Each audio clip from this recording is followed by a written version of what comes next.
Here is an inventory listing showing Microsoft Dynamics GP items with quantities available for sale. This is a really nice report to have in Excel because you can give people access to see quantities on hand that maybe don't have user access to Dynamics GP. I'm going to show you how to quickly format your database. Make sure you clicked inside your database and then go to the Home tab and select Format as Table. Choose one of the displayed formats and say OK.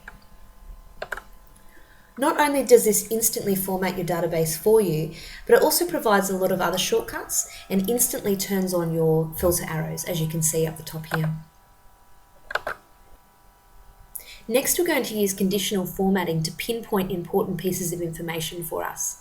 For example, we have a quantity available and a quantity allocated column. I want conditional formatting to pinpoint any quantity allocated that are higher than our quantity available. To do this, we go to the Home tab of our ribbon and choose Conditional Formatting. But first, we need to select the column that we want to be formatted. So I'm going to highlight the Quantity Allocated column, and I'm going to go to Conditional Formatting, New Rule.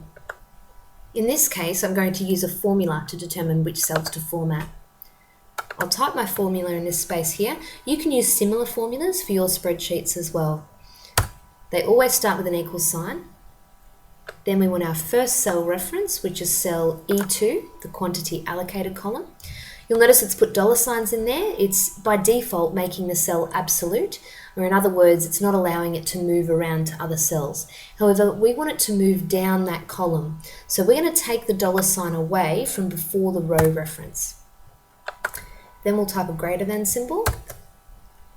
Our next cell, the quantity available column, I'll also remove the dollar sign from before the row reference.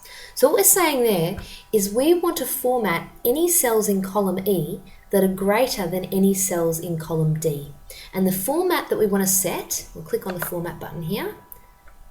Within the Fill tab, we're going to choose a color, bright yellow. That'll be easier to spot. And then OK. As we scroll down, you'll notice any cells in the quantity allocated column that are higher than the cells in the quantity available column appear in yellow. And the best thing about conditional formatting is that that will adapt depending on the cell content.